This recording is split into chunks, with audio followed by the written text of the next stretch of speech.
What's up, everybody? I am Matt Josephs alongside Jack Fitzpatrick here as we give you the inaugural edition of the Hokies Live. It's part of the Voice of College Football Network, and we are so happy to be here. And Jack, we are so happy because we have news. It's a quiet time before spring football, but there is news involving the Virginia Tech program. Which news? The new defensive coordinator, the bye-bye offensive coordinator, or the singular signing that they got on what used to be National Signing Day that is now National Sad Day? Yes, it is. Those are the topics that we're going to talk about here. Tyler Bowen, good riddance to some. Maybe some are unhappy about that. There is a new defensive coordinator. I had a chance to catch up with him on my radio show here in Richmond. We'll also talk about the lone recruit coming in for signing day this past week. And then we'll briefly touch on at least a part of the schedule as part of the show. So make sure you like and subscribe and join us here because you'll get the alerts as to when this show begins. All right, Jack. So I got the news during my show that Tyler Bowen was being looked at by Ohio State as an offensive line coach. And then I saw, bang, it was done. And I couldn't help but actually just be happy about his departure. Look, there's two things I want to say on this. One is, yeah, he coordinated kind of a middle-of-the-road Virginia Tech offense this last year. Matt, you know me. The listeners will soon find out I love nerd numbers. I love expected points added. I love success rate. I love everything like that. And his offense this last season, he had a ton of talent, and he did not maximize that talent. But whatever you may think about him going to Ohio State, I want to take it this route real quick, where this feels like a larger problem at hand within all of college football. And we're starting this inaugural episode out like this in this type of way where, if a fellow P4 can poach an offensive coordinator away for a position coach role, it feels like we're spiraling to a pretty dark spot in college football. See, I saw that opinion from a bunch of the Hokies beat writers. I don't feel the same way, only because it's not like he's going down. It's not like he's going from Virginia Tech to one of the lower P4s. He's going to the defending national champions. And there is an opportunity. Remember, they just made a promotion of Brian Hartline to their offensive coordinator. Who knows how good he's going to be? I mean, Tyler Bowen is technically one step away from becoming the new offensive coordinator in 2026. Yeah. Yeah, it feels weird that Ohio State can come in and poach away Virginia Tech's offensive coordinator. And it just feels a little icky. I get it. It's just when you look at what Tyler Bowen has done throughout his coaching career, he was an offensive line coach at Fordham. He was an offensive line coach at Maryland. Then he went to become tight ends coach, and a lot of people know him as a tight ends coach. To me, I'm more focused on the fact that we heard all offseason. I went to Charlotte for ACC Media Day. I talked to players and I talked to the coach, and all we heard all offseason was we're going to open up the playbook. We're going to throw the ball downfield more. We're going to use all our weapons. We're just going to be an explosive offense that scores 30 points per game, and then we're going to, walk our way to the ACC championship game. And none of that happened. And Kyron Drones arguably took a massive step back from what he was the year before, and Tyler Bowen has to be one of the reasons why that happened. Yeah. So, I mean, at the end of the day, it might be a net positive for Virginia Tech getting rid of Tyler Bowen without having to fire him. He goes over there. And like you said, he really coordinated an offense that left a lot to be desired. They rushed it at a fine clip. They ranked, what did they rank? They ranked 4th in the ACC in rush efficiency and EPA per play, but they ranked near the bottom of the ACC in EPA per dropback. And that's just a way to kind of tell you, every time they were dropping back to pass, if you looked up to the scoreboard and you saw the numbers kind of extrapolated out a little bit, they were actually losing points on a drop back basis. What you thought was going to be the strength of their offense with drones was ended up being their major weakness. And that might fall in the hands of Tyler Bowen, who's now found his way to Columbus, Ohio, instead of Blacksburg, Virginia. Well, yeah. And I always brought up on my show that you could tell the weeks they used Tootin less, they didn't have as much success. When they used him as the guy who was the running back, the feature running back, 20 plus carries, 16 plus carries, whatever. Coincidentally enough, those were a lot of victories, and the ones where he didn't get used enough, those were the losses, and he never really recognized that, it felt like. Yeah, what's the old adage? If you run it 25 times, it's a win. It feels like that's what we're saying. But no, you're right. I mean, Tootin was one of the more explosive players. When they were able to lean on him, the offense looked a lot better. And when they had to go into pure drop back scenarios, things kind of went off the rails. And that falls at the offensive coordinator for not being, in my view, imaginative enough to create, good plays that create openness. Yeah. And, if there wasn't expectations this season, like, remember, they went and they fired the defensive coordinator. They fired some other little coaches as part of the staff. And I sat there and said, look, they needed to do so with the offense. They needed to make a change in the offense, and they never did. This kind of gives them the opportunity. Now, I know there's going to be people who be like, well, it's tough to replace your DC and your OC in the same offseason, but like, you missed your chance this coming season. I can't imagine their win total is going to be higher than 6.5 or 7.5. Last year, it should have been the year they took advantage of it. Yeah, I mean, wasn't it reported that they took NIL money from men's basketball to pay for football, and it was supposed to be all in for football in this season, where they would have vied for the ACC championship, and they ended up falling on their faces, came up short, didn't look that great, and yeah, you blow it up. Heck, if it didn't take 7 weeks to find a defensive coordinator, now I think they found the right defensive coordinator, and we'll get to that in a little bit. You can let us know your thoughts in the comment section here on YouTube about your thoughts on the hire at defensive coordinator, if you like it, and if you like if Tyler Bowen ended up leaving to go to Ohio State. But if it didn't take 7 weeks to hire a defensive coordinator, heck, you may have been able to hire both coordinator positions, but it took you a while to find a new DC, and so it felt like you couldn't afford to lose an offensive coordinator too, because heck, by the time Brent Pry would have ended up making a hire at OC, could have been week 4. Yeah. And remember, we haven't started spring practice yet. You want to have both these guys installed for spring practice because you want to, start laying the groundwork on a playbook. They need to start working on some plays. And, there is that second opening of the transfer portal after spring football. You have to have your offensive coordinator. You have to decide who is going to come in and what kind of style of offense. So that way, if there's people out there you want, you can go out there and get them. If you don't know this sort of thing, then you're going to kind of be left out a little bit. Yeah, for sure. Exactly right. And they weren't, I mean, I don't know if you want to change gears now to go to defensive coordinator on that side of the ball. It felt like it was 7 weeks. They were kind of left out because the guy they were looking to hire was coaching in the national championship, and they ended up being burned by him and not being able to grab him. Feels like they could have been a little bit on the outside looking in for their defensive coordinator hire. What are your thoughts initially on the new DC? Well, let's go back real quick to the OC for a second, because I want to throw some names out there. Because if you're Tech, I think you need to go looking for an explosive offensive coordinator. So let me throw a couple out there. Jason Beck, who was at UVA, was at Syracuse. He was last year at New Mexico. New Mexico had the 4th highest offense. That's right, New Mexico, Bronco Mendenhall's stomping grounds. Jason Beck's a guy who's been in college football for a while. He's been successful. He was successful at UVA and Syracuse and then New Mexico. Like, he's a guy. Kevin McGivern, who is the offensive coordinator at Utah State, 6th most yards per game on offense. You've got Justin Burke, who is the offensive coordinator at UTSA, who is 12th in total offense. And then I know this comes close to home for you, but I mean, if you want to be not lazy, but like Dean Kennedy at James Madison was pretty good. Please. I'm just saying. Please take him. I mean, he did some good things. I know that not everything was good, but I'm just saying, like, I'm looking at the top 20 offenses in the country. There are some group of 5 guys that you can grab, assuming you can outpay them for what they were at their previous school, which I would hope so as a Power 4 school. Yeah, that is a good, Power 4 school. Go and poach some G5 coordinator levels and bring them up, much like Ohio State poached away your offensive coordinator in Tyler Bowen. I do want to take this moment, though, to kind of give a little background on myself and you as well, Matt, because people might be saying, why does Jack have this affinity or wants to get rid of Dean Kennedy so much? We both host here on ESPN Richmond, day job. So we cover ACC quite extensively around the Commonwealth, UVA, Virginia Tech, of course, and that's where this show came from. But I am an alum of JMU. Got to get that out there. 2116. That's fine. That's all well and good. Do love the ACC. Do love Virginia Tech.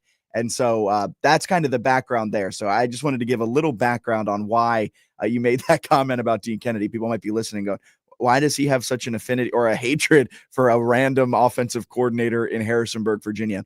that is at least my background and how I ended up here on this new Hokies Live. Yeah, I'm a Syracuse grad.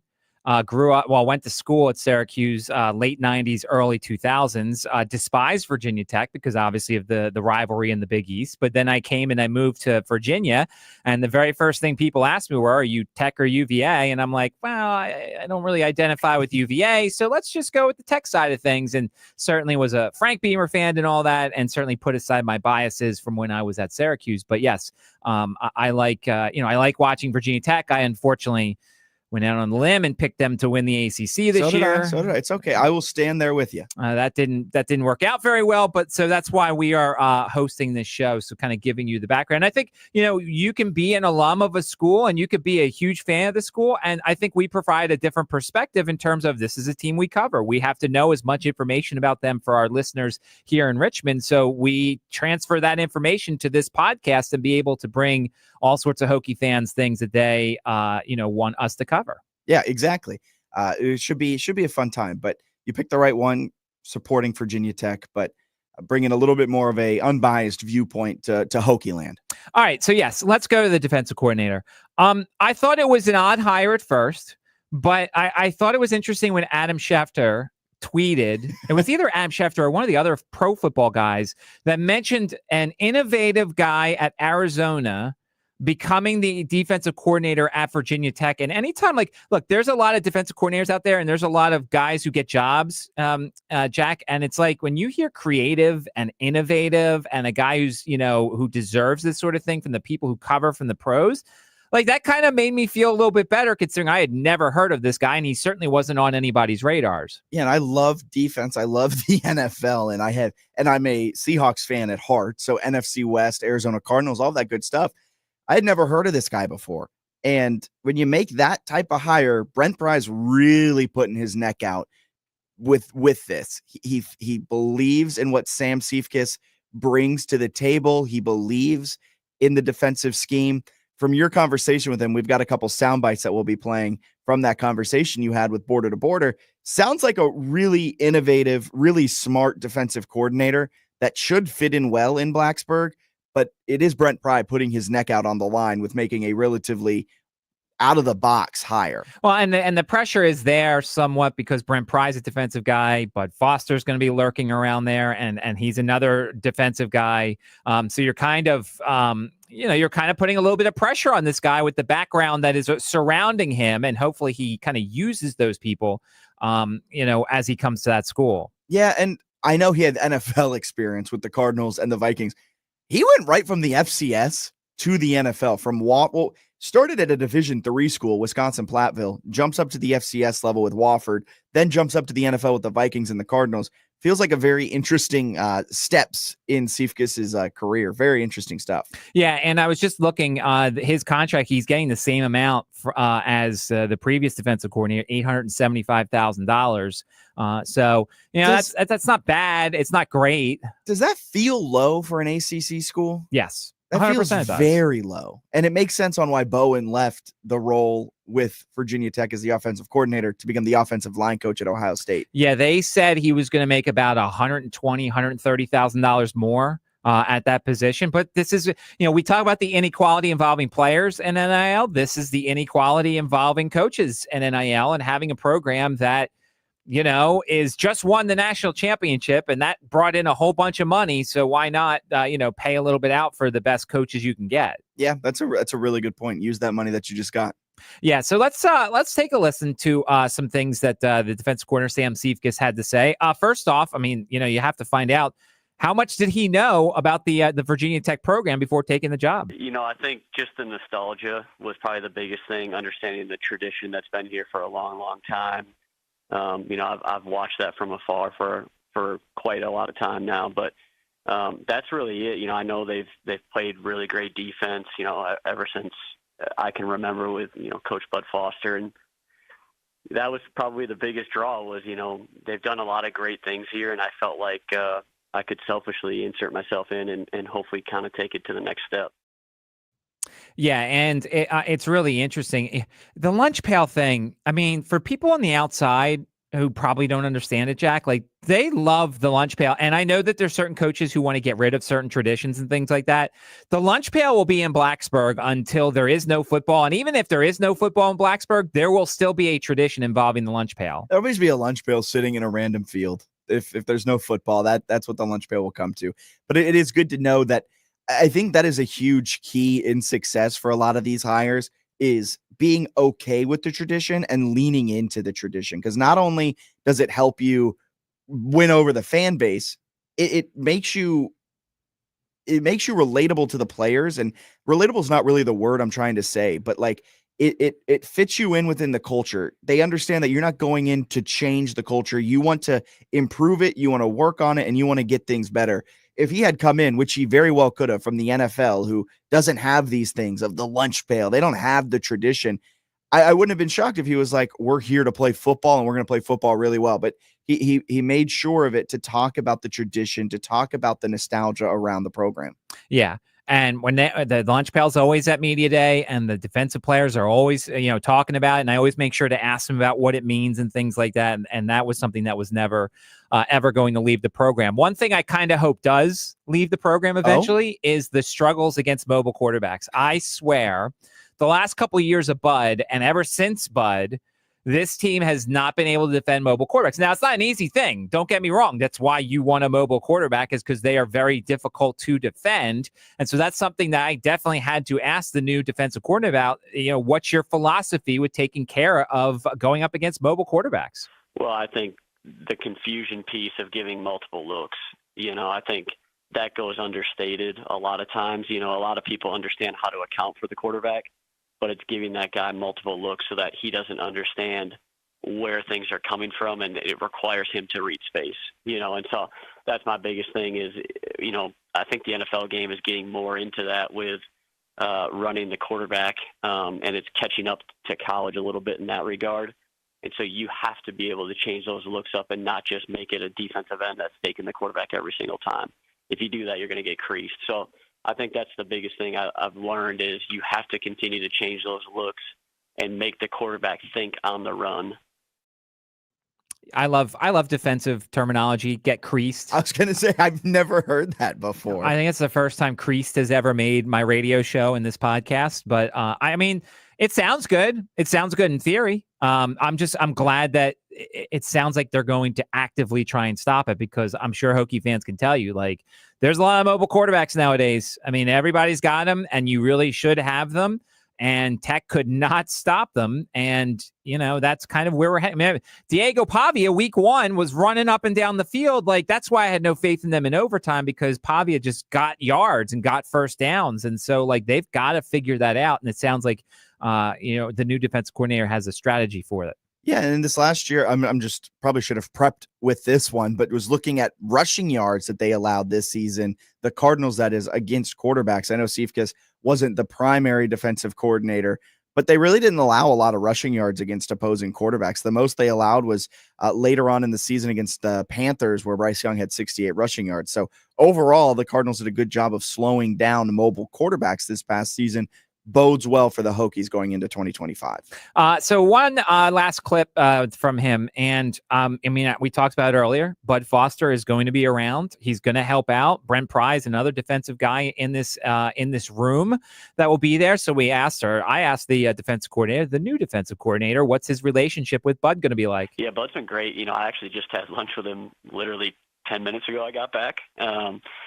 So we had a very nice conversation, and I want Bud to be involved as much as he wants to be involved, and so that's kind of the thing that we discussed, what that would look like. I know obviously him and Coach Pry go way back, but I have nothing but admiration for what he's done in his career and what he's done at Virginia Tech and the success.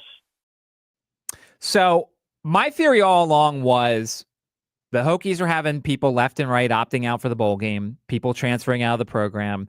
I thought they brought Bud back to try and get a positive headline amongst all the negativity that was surrounding the program. And I'll be interested to see how much he does and how much he is there for the weekly game plans and things like that. But, that's important to kind of keep Bud around. But then, the game has modernized a little bit since Bud was out there. Just a little bit, just a few extra creases, as Cephas would say. You don't want to hear defensive end to get creased, but yeah, getting him involved is a really nice thing to do. Kind of keep him around, and it kind of goes back to the nostalgia, the tradition, and everything around it. It's good to kind of have that type of guy in your corner. So that's Sam Cephas, the new defensive coordinator, and you can hear the full interview. We posted it on the bottom of the YouTube, so you can see the whole interview that I had with the defensive coordinator of the Virginia Tech Hokies. All right, so signing day, one of the 17. It feels like there's 17 signing days. It's just I don't get what the NCAA is doing. But there was a signing day this past week, just in case you didn't know. Does it matter? No, it doesn't matter. Of course it matters. Good for these kids. I don't want to take away from them, but man, has that early national signing day really ruined signing day? It really does, because there was no juice. There was no ESPNU 15 hours of coverage, guys taking hats off and putting hats on and things like that. There wasn't any of that. It was like, oh yeah, this guy just signed up and this guy just signed up. And it's like, oh, okay, I guess signing day's here. Yeah, I guess we're going to sign one guy, get him out of Chattanooga, Tennessee, and bring him in, a wide receiver. There's so much surrounding this National Signing Day too. We were talking about it off the air, Matt, with the House settlement that's impending. Some of these guys may not even suit up for what school they signed their national letter of intent for. Now, I'll say this. I always love tall wide receivers. He's 6'3.5", 215. He's a 4-star kid by Rivals and ESPN. He had 30 offers plus from Miami, Michigan, all these other schools and stuff like that. So it is a good signing. Hey, here's signing day. Here's the one guy. Oh, we got his facts. Now that's it. We're done. And he has really good stats, 19 yards per catch, all region, all state in Tennessee, 711 yards, 7 scores as a junior as well. I mean, seems to be a very solid wide receiver. It's just like, I struggle to get really excited about some of these recruits and recruiting days and things like that. I'll cover it. I'm going to dive into their huddle tapes and everything like that. But with this impending House settlement, where it's going to cap the number of players on a roster at 105, there's a strong chance that some of these players won't even play. Yeah. And and it's always a difficult thing to decide between how are you going to build your team? Are you going to be a transfer portal team? Are you going to be a freshman team? I'll use my own example here. Last year, Fran Brown brought in a ton of transfers. It worked out really well. Kyle McCord, the team was really good. And then this year, he's decided to go with the freshman route and is bringing in, I think, at least 30 freshmen. So, I think it's almost a trial and error thing. But, it'll be interesting to see where Brent Pry goes, because there's some building blocks here. Kyron Jones is back. Pop Watson looked good at the end of the season. But do you want to start trying to build and cultivate freshmen, or do you want to just go the transfer portal route year after year after year? Yeah, and kind of going back to that early signing day, it seems like Brent Pry's trying to split the difference a little bit. Brought in a good number of kids on that first signing day. Brought in 1, 2. I'm not going to count them all. I'm just doing some quick math here. It looks like 19 kids in that, so 20 in all in this signing class. Seems like he's kind of splitting the difference, and then we'll get has gotten some transfers, and we'll get some more in the spring window. Well, and that's the thing. It depends on your expectations for the season. It almost feels like, if you're a team that's expected to go for a championship, you're not going to bring as many freshmen in. You're going to bring more transfers in. And so next year, there's no expectation. So I have a feeling like if you wanted to bring a bunch of freshmen in, see who you can, who will play well. Problem is, if those freshmen play really well, then you're unfortunately, might lose them to someone else. That's a big thing, because I keep coming back to it, but I feel like it is showing some cracks in the system. You just lost your offensive coordinator, and I know how you may feel about him, whether you liked him, whether you didn't, whether you think he was good, whether you think he did, whatever it may be. You just lost your offensive coordinator to Ohio State. They've got the money. They've got the means. Some of those halves in the P4 have the means to come and swoop up your star freshman. I know Virginia Tech, you guys are in the ACC. Things look good, but I mean, there are the haves and there are the have-nots. And as of right now, feels like Virginia Tech is really teetering on being one of the have-nots. Honestly, feels like the ACC as a whole teetering on potentially being a have-not. So here's something I wanted to bring up, because Matt Rule came out and said, He did. He No doesn't. spring game. Yeah, he doesn't want to have a spring game because he's afraid people are going to get stolen. I mean, I think that's kind of ridiculous. It is. I think it's very ridiculous. It's not like people can't watch your practice, and it's not like beat reporters aren't saying, "Hey, so and so's doing pretty well. Let's, reading all that stuff. Hey, maybe we should be interested in this guy. He keeps getting talked about a lot." So, I mean, I don't think Tech should do that sort of thing. Plus, don't forget, Jack, the revenue you get from the spring game, depending upon ticket sales and how you handle that sort of thing. Some schools have their spring game for free and stuff like that. But if you charge for tickets, that's a nice little revenue boost for your athletic department. And tradition and just like the fun of the spring game. No one ever plays a real football game with it. And Matt Rule's just being a, what's the word? Conspiracy theorist, a crazy guy, something like that. Insane to not have a spring game for Nebraska. Right. It's Nebraska. You shouldn't be losing people NIL ways anyway. I mean, that's just the way it should be. You also are Nebraska. You're like one of the not blue bloods, but you are a classic program that plays these spring games in front of massive crowds. The only thing happening in Nebraska on the day of their spring game is the spring game. And you're taking that away from the entire state, the Cornhuskers. Yeah. I mean, it's kind of ridiculous. So that's something that's out there. All right. Last thing we're going to talk about here. And I've decided on the fly here, Jack, we're going to break down the schedule in quadrants. Okay. I like this. That way we can kind of see how we're going to do and get 3 shows out of it. Because, there won't be weeks like this where there's a ton of news and we're going to need content potentially. So we're going to do it in kind of quadrants. I like this. But the schedule is out. And as we look at the overview here, I don't think it's that bad. You play 3 of your first 4 at home, 4 of your first 6 at home. You don't have 2 road games in a row. Yes, you play at Florida State. Who knows what they're going to be? You play at NC State. Who knows who they're going to be? You play at Georgia Tech. But like to me, when this schedule came out, I was like, pretty good. I don't mind it. Yeah. There's some winnable spots. There's a couple tough spots. I mean, we all know how tough it is to play against ODU. The Monarchs have seemingly pulled out some interesting wins over the years against Virginia Tech, but that typically happens down in Norfolk, not in Blacksburg.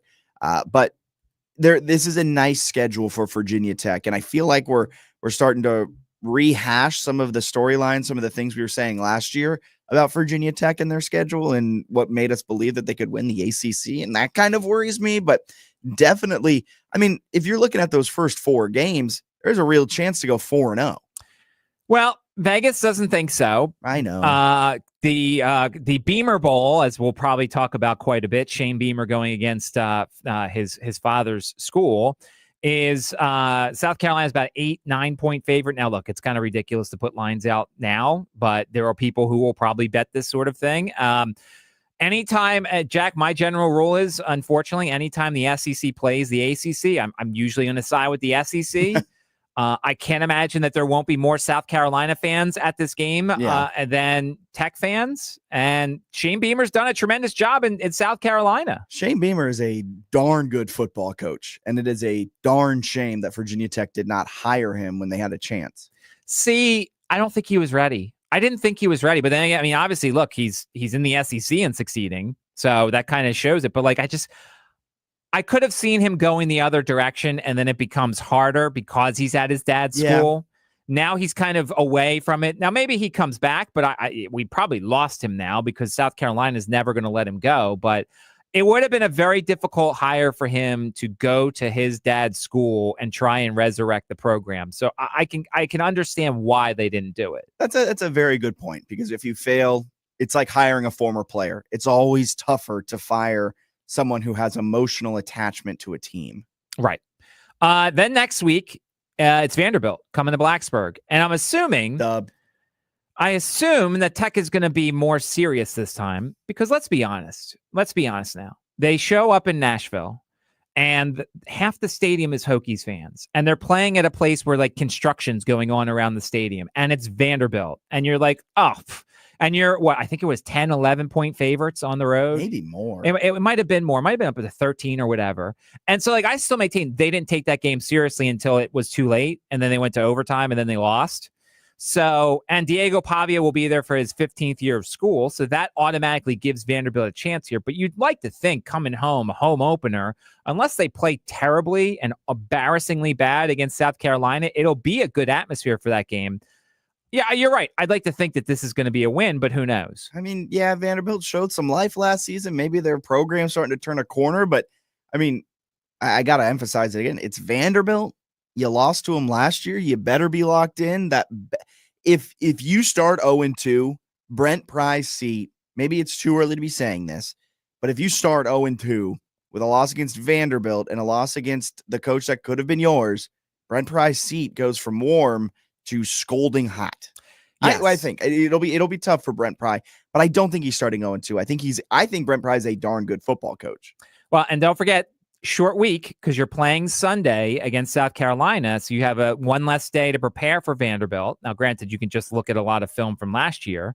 Vanderbilt, I'm sure, has roster changes and things like that. We'll certainly get into that as we get closer to that game. But short week with a new coaching staff, some problems could potentially be there. It's just, yes, you're right. They should win this game. I usually give the home teams benefit of the doubt, but there are some reasons to worry about Vanderbilt on September 6th. 2 SEC schools to open it up to, but something that will be kind of an under the radar thing to monitor will be new defensive coordinator Seifkis implementing his new defensive scheme. How much of his playbook is implemented? How well do the guys pick it up? How quickly do they pick it up? Because that defense is going to look, based on what he was saying about needing multiple looks, assumes that he's going to play a complex defensive scheme, or maybe a little bit more of a complex scheme than what the Hokies are used to. That could mean some growing pains in those first few weeks. Defense may look a lot different in weeks, 10 and 11, 12 than they do in weeks 1 and 2. So how quickly does the defense figure out the new system? And that will be key in if they're able to win either one of the South Carolina or Vanderbilt games. And as you said, like, schedule lightens up now. Game 3, ODU comes to town. Tech wins that game usually at home. ODU is a young team. They've got some talent. We saw it last year. They played well at stretches. I like Ricky Ronnie as a head coach. I love Ricky Ronnie as a head They coach. will never be intimidated by Tech.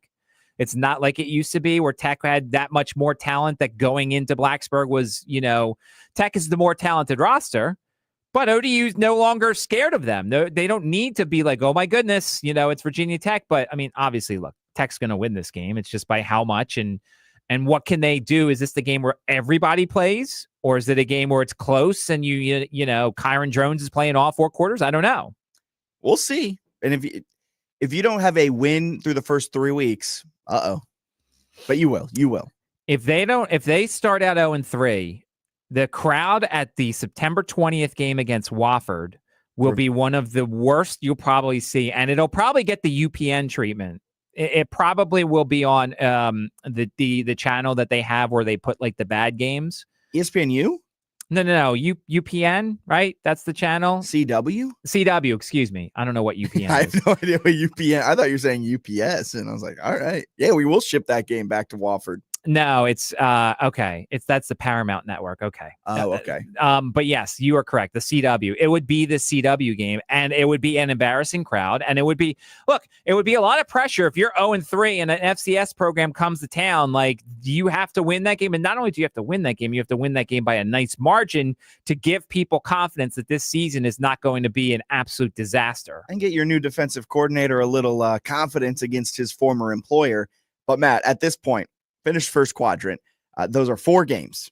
What are we thinking the record will be after those 4? My guess is 3-1. Oh God. When you can change this, we're not locking in what obviously it is. not. Obviously not.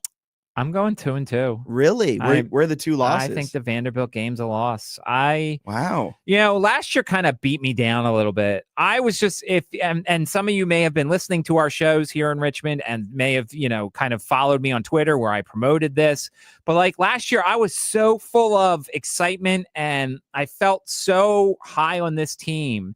And it was just every week, it was just like I kept getting beaten up every week. And I kept feeling lower and lower for the program. So it's like, if I give any sort of expectations, they never reach those expectations. So to me, let's say 2-2, they start out 0-2, the seat gets hot, they win the next 2. And then, the season really starts week 5. And we'll save week 5 for next week because that's quadrant 2, is it not? As it is. That's a tease. That's what they call a tease in the business. I just, and it's so funny because as you said, like, we're not alums. we're fans. We're not diehard fans, but media. We're media. We're not supposed to root for anybody, really. We're rooting for content for our respective shows. But like, I put a lot into my Tech winning. I went to ACC Media Day and I was talking to media members and I'm like, yeah, I'm the guy who voted for Tech to win the ACC championship. And they're like, why? Really? What's up with that? And I'm like, I explained it. And it's just every week. The Vanderbilt game just bothered me so much. It's just, they didn't take Vanderbilt seriously, and then it showed, and then they lost, and now you're behind everything. And it's just, that was just such a miserable season that I can't sit here and be like, yeah, they're going to go 3-1 because that's what they're supposed to do. Like, they didn't do what they were supposed to do last year. Yeah, they were supposed to win the ACC, bringing back 99.9% of their starters a year ago, and they fell on their face. And whether that was injuries, whether that was coaching, whatever it may be, this is a put up or shut up season for Virginia Tech football. And it's going to be very fun to cover. It's going to be very fun to watch, and it's going to see how it all unfolds. I can't wait to cover it throughout this season because Virginia Tech, this is your time to shine. And this is, this tests the whole bowl theory because, in 2023, they play that game, the Military Bowl against Tulane. It's pouring rain. Tulane has everybody opting out. Tech could have very easily done the same. They all came back. They all played in the game, and they destroyed Tulane, and they laid the groundwork for a tremendous offseason. And then the very first game, they lose in overtime. And then you lose at home to Rutgers in a game that you probably should have won. The ACC stole the Miami game from you because they had an agenda that was going to help Miami. All right. And then, but then the season ends and there's no momentum from last year. There is none. So can they build the momentum starting with spring practice and then the practice leading up to the first game? Can they build momentum when there is absolutely none in the tank right now? Shoot, there may be negative momentum. How do you start from behind the starting blocks? Yeah, it's just, this is because I was always a believer, Jack, that bowls built momentum. When your team wins a bowl game, like we'll go to your program, JMU is going to have a ton of momentum because they won their bowl game in the offseason. Now, granted, the roster changes, and this happens with all the teams that are in bowl games, but like in theory, you start out the spring coming off of a win, which only half of the teams in bowl games get. And so you figure there's momentum there, but Tech has none of that now because nobody wanted to play against Minnesota and the program was low and a lot of people transferred out and they wasted an opportunity. So can they start from scratch and get something going this coming season? I'll push back a little bit. I don't think bowls are all that important for pushing and springboarding the team into the next season. So I am very intrigued to see, kind of along with you, does it even matter? I mean, you kind of had a disappointing season. How do you use it? Does the bowl matter? I don't think it does. And I think it actually kind of helps that you're starting from scratch with 2 new offensive coordinators. Get the bad taste of last year out of the mouth. Brent Pry, this is your time. Figure it out. And it's a blank slate. Tabula Rasa. Is that what it's called? I think that's the Tabula Rasa. Yeah, that. You got a blank slate here. Is that what you're starting off with in 2025? Throw everything else out the window and get a win at Mercedes-Benz Stadium in Atlanta, Georgia against South Carolina on August 31st. So this is kind of what the podcast is going to be like. Every week, we're going to try and produce some news. If we do some interviews on our respective shows, we'll play clips for you and show you the stuff that came up. And we're going to get you ready for football season. And granted, look, we're heading to spring football, so we'll start sitting there and saying, well, this guy looks really good. Don't steal him or whatever.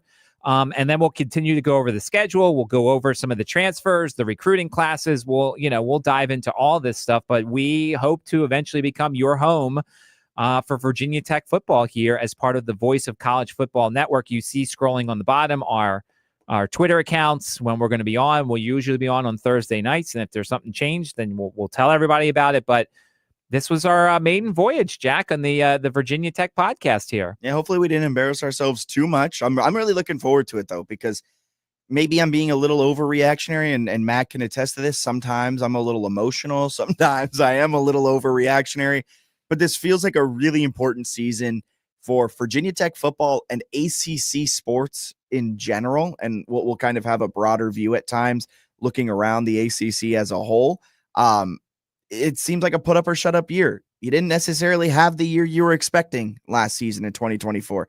How do you use this offseason, both as Virginia Tech and the conference, to then grow from it and become better And if you do, you set yourself up well for the college football playoff, this expanded college football playoff era. And if you don't, you're starting to lose a lot of ground in a hurry to the SEC and Big Tens of the world. Exactly. And that's kind of the journey that we will take you on starting today. So for Jack, I am Matt. This is the first edition of the Virginia Tech Hokies podcast. We will talk to you again next week.